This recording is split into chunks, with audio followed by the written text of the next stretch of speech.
Hello' everyone, মই ৰূপম ত্ৰিশন। আপোনালোক আটাইকে আন্তৰিক স্বাগতম জনাইছোঁ মোৰ চেনেল অংকুৰাণ লাইভলৈ। আজিৰ এই ভিডিঅ'টোত লৈ আহিছোঁ তেজপুৰ ইউনিভাৰ্চিটিৰ পৰা প্ৰকাশ পোৱা কিছুমান ভেকেঞ্চিৰ ওপৰত। তেজপুৰ ইউনিভাৰ্চিটিৰ পৰা কি ভেকেঞ্চি প্ৰকাশ পাইছে আমি এই ভিডিঅ'টোত সবিশেষ আলোচনা কৰিম। ভিডিঅ'টো ভাল পালে ছাবস্ক্ৰাইব কৰি দিব আৰু চেনেলটো লাইক কমেণ্ট শ্বেয়াৰ কৰি দিব। আমি আমাৰ তেজপুৰ ইউনিভাৰ্চিটিৰ পৰা প্ৰকাশ পোৱা এডভাৰটাইজমেণ্টলৈ আহিছোঁ।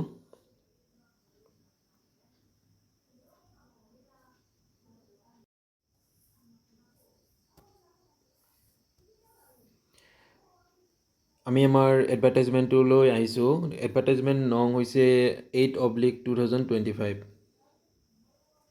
আৰু এপ্লিকেশ্যন ছাবমিট থ্ৰু সমৰ্থ পৰ্টেল 30 এপ্ৰিল 2025, অৰ্থাৎ কালিৰ পৰা কেণ্ডিডেটসকলে তেওঁলোকৰ এপ্লিকেশ্যনবোৰ ছাবমিট কৰিব পাৰিব। আৰু লাষ্ট ডেট হৈছে 24 মে'লৈকে। এপ্লিকেশ্যন থ্ৰু সমৰ্থ পৰ্টেল লিংক tejan.samarth.edu.in। চ' কেণ্ডিডেটসকলে তেওঁলোকৰ আবেদনবোৰ এইটো ৱেবছাইটত গৈ পেলাই কৰিব পাৰিব।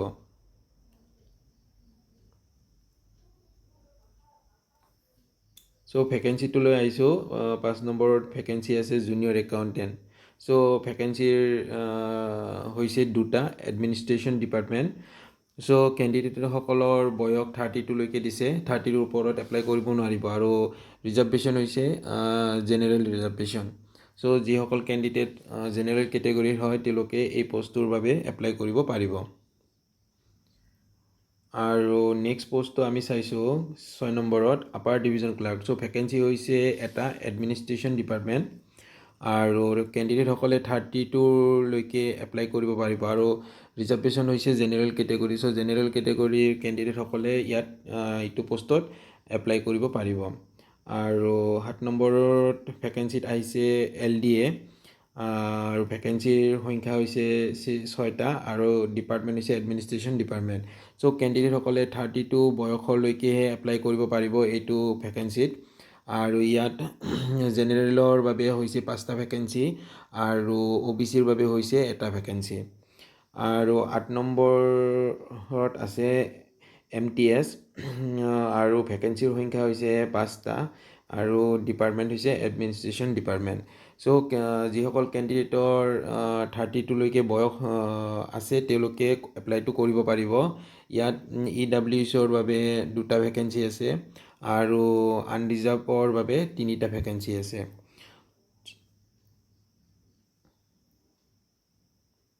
জুনিয়ৰ একাউণ্টেণ্টৰ যিটো ভেকেঞ্চি আহিছে সেই ভেকেঞ্চিটোৰ বাবে কেণ্ডিডেটসকলে বেচেলাৰ ডিগ্ৰী হ'লে এপ্লাই কৰিব পাৰিব আৰু 2 ইয়াৰ্ছৰ এক্সপিৰিয়েঞ্চ লাগিব লগতে। আৰু কেণ্ডিডেটজনৰ হিন্দী আৰু ইংলিছৰ টাইপিঙৰ ডিপ্ল'মা থাকিব লাগিব, যিটোৰ স্পীড হৈছে ইংলিছৰ বাবে 35 আৰু হিন্দীৰ বাবে হৈছে 30। আৰু কেণ্ডিডেটজনৰ কম্পিউটাৰৰ ওপৰত নলেজ আৰু ডিপ্ল'মা থাকিব লাগিব। আৰু যিটো আপাৰ ডিভিজন ক্লাৰ্কৰ ভেকেঞ্চি আহিছে সেইটো ভেকেঞ্চি এপ্লাই কৰিবলৈ হ'লে কেণ্ডিডেটজন বেচেলাৰ ডিগ্ৰী হ'ব লাগিব আৰু 2 ইয়াৰ্ছৰ এক্সপিৰিয়েঞ্চ থাকিব লাগিব। আৰু কেণ্ডিডেটজনৰ ইংলিছৰ বাবে টাইপিং স্পীড থাকিব লাগিব 35 আৰু হিন্দীৰ বাবে থাকিব লাগিব 30 আৰু কম্পিউটাৰৰ ওপৰত ডিপ্ল'মা আৰু প্লাছ নলেজ থাকিব লাগিব কেণ্ডিডেটজনৰ। চ' তেতিয়াহ'লে আপাৰ ডিভিজন ক্লাৰ্কৰ পষ্টটোত কেণ্ডিডেটজনে এপ্লাই কৰিব পাৰিব। আৰু যিটো লয়াৰ ডিভিজন ক্লাৰ্কৰ ভেকেঞ্চি আহিছে সেই ভেকেঞ্চিটোৰ বাবে কেণ্ডিডেটজন বেচেলাৰ ডিগ্ৰী হ'লেই হ'ল আৰু কেণ্ডিডেটজনৰ যিটো টাইপিং স্পীড হৈছে ইংলিছৰ বাবে 35 থাকিব লাগিব আৰু হিন্দীৰ বাবে যিটো টাইপিং স্পীড হৈছে এইটো 30 থাকিব লাগিব আৰু প্লাছ কেণ্ডিডেটজনৰ কম্পিউটাৰৰ ওপৰত ডিপ্ল'মা থাকিব লাগিব।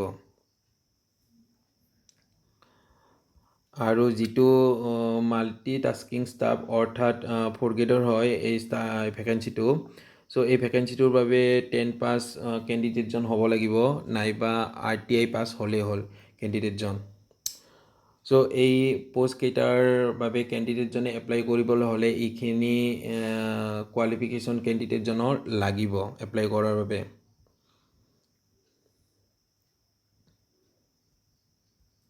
চ' কেণ্ডিডেটজনে এটা ফিজ এটা পে'মেণ্ট কৰিব লাগিব পষ্টটোত এপ্লাই কৰাৰ বাবে, যিটো পে'মেণ্ট হৈছে 500 ৰুপিজ। আৰু মোড অফ পে'মেণ্টৰ যিটো মোড হৈছে সেইটো অনলাইন বেংক ট্ৰেন্সফাৰ, অনলাইনৰ থ্ৰুৱেদি ট্ৰেন্সফাৰ কৰিব লাগিব। আৰু একাউণ্ট নেম হৈছে Tezpur university recurring, saving bank account নাম্বাৰটো হৈছে এইটো 37854250,831, আৰু IFSC কোড হৈছে এইটো, আৰু বেংক নেম এণ্ড ব্ৰাঞ্চ হৈছে state bank of India Tezpur university branch. আৰু এইখিনি হৈছে বেংক ডিটেইলছখিনি। চ' কেণ্ডিডেটসকলে এই বেংকৰ ডিটেইলছখিনি লৈ যিটো 500 ৰুপিজ পে'মেণ্ট কৰিব লাগিব, সেই পে'মেণ্টটো অনলাইনৰ ব্যৱহাৰ কৰি পেলাই কেণ্ডিডেটজনে এপ্লাই কৰিব পাৰিব।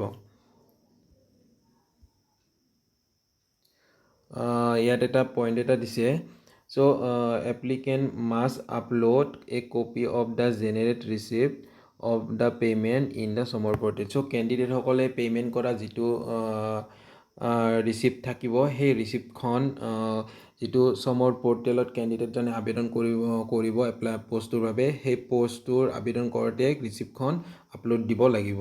চ' এইখিনি হৈছে তেজপুৰ ইউনিভাৰ্চিটিৰ পৰা প্ৰকাশ পোৱা এডভাৰটাইজমেণ্টটোৰ ওপৰত সবিশেষ। কেণ্ডিডেটসকলে কিবা বুজাত অসুবিধা হ'লে তেওঁলোকে কমেণ্টত গৈ সুধিব পাৰিব। চ' আজিলৈকে ধন্যবাদ।